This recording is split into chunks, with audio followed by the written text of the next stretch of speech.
ఉన్నా. ఇక మా చిన్నాన్నగారి విషయానికి వద్దాం.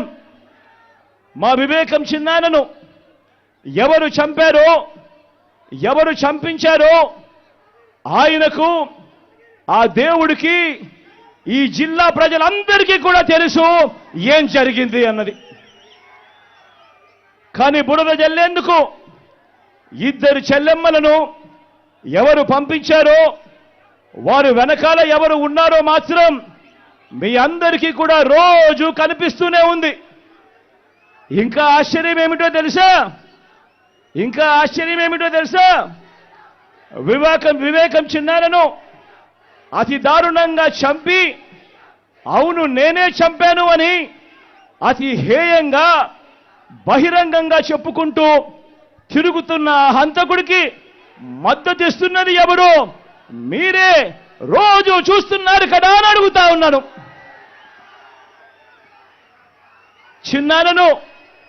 చిన్నారను అన్యాయంగా ఎమ్మెల్సీ ఎన్నికల్లో ఓడించిన వారితోనే, సంఖ్యాబలం లేకపోయినా కూడా ప్రలోభాలతో, అధికార బలంతో ఓడించిన వారితోనే ఈరోజు చట్టా పట్టాలు వేసుకొని తిరుగుతా ఉన్నారు అనంటే దానికి అర్థమేమిటి అని చెప్పి ఈ సందర్భంగా అడుగుతా ఉన్నా.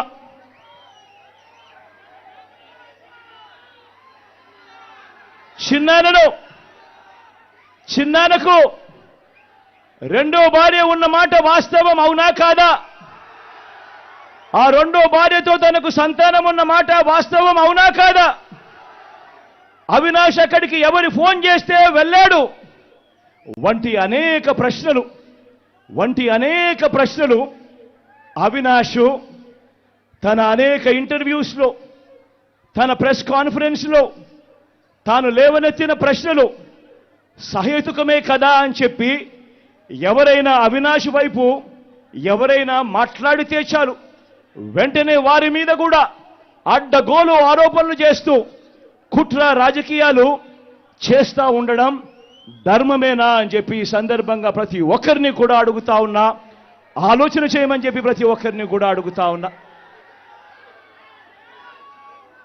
ఇలా చిన్నాన్నను ఓడించిన వారిని గెలిపించాలని తిరగడం కంటే దిగజారుడు రాజకీయాలు ఎక్కడైనా ఉంటాయా అని చెప్పి ఈ సందర్భంగా అడుగుతా ఉన్నా. మరో వంక కాంగ్రెస్ పార్టీకి ఓట్లన్నీ వచ్చాయి. మరో వంక నోటాకు వచ్చినన్ని ఓట్లు కూడా రాని కాంగ్రెస్ పార్టీతో,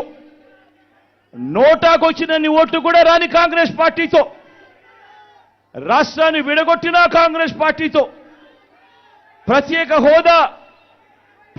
హోదాను విభజన చట్టంలో చేర్చకుండా రాష్ట్రాన్ని దుర్మార్గంగా విడగొట్టి రాష్ట్రానికి అన్యాయం చేసిన ఆ కాంగ్రెస్ పార్టీలో చేరి వైఎస్ఆర్ గారి పేరును ఆయన చనిపోయిన తర్వాత ఛార్జ్షీట్లో పెట్టిన ఆ కాంగ్రెస్ పార్టీకి మొత్తంగా వైఎస్ఆర్ గారి పేరునే తుడిచివేయాలని, కనబడకుండా చేయాలని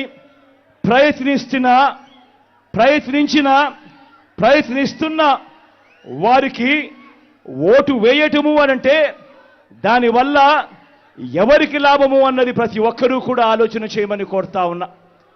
అటువంటి కాంగ్రెస్ పార్టీకి ఓటు వేస్తే, మన ఓట్లు చీలిస్తే వచ్చే లాభం బాబుకు, బీజేపీ కూటమికి కాదా అని అడుగుతా ఉన్నాను. ఈ సందర్భంలో నేను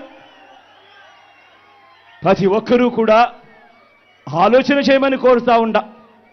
ఇదంతా కూడా మన ఓట్లను విడగొట్టి వాళ్ళను గెలిపించాలనే ప్రయత్నం కాదా అని అడుగుతా ఉన్నాను. ఈ సందర్భంగా అందరూ కూడా ఆలోచన చేయమని కోరుతా ఉన్నా.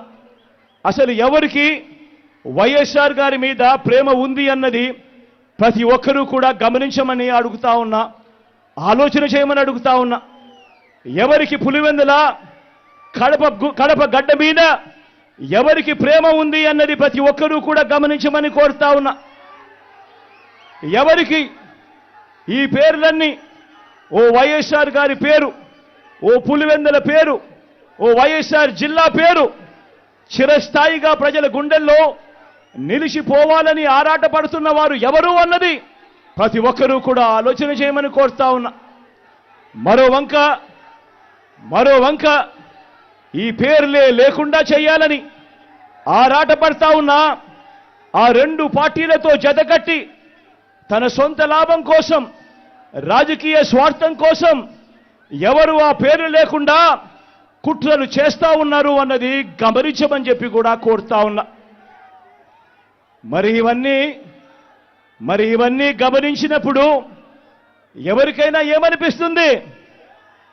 మరి వీరు వైఎస్ఆర్ వారసులా, లేక వైఎస్ఆర్ గారు ఎవరితో బ్రతికుండగా యుద్ధం చేశారో, వైఎస్ఆర్ గారు అభిమానించే ప్రతి గ్రామంలోనూ అభిమానించే వాళ్ళు, ప్రతి గ్రామంలో అభిమానించే కార్యకర్త ఎవరితో అయితే యుద్ధం చేశారో ఆ చంద్రబాబుకు వారసులా అని చెప్పి మీరే ఆలోచన చేయమని చెప్పి ప్రతి ఒక్కరిని కూడా కోరుతా ఉన్నా.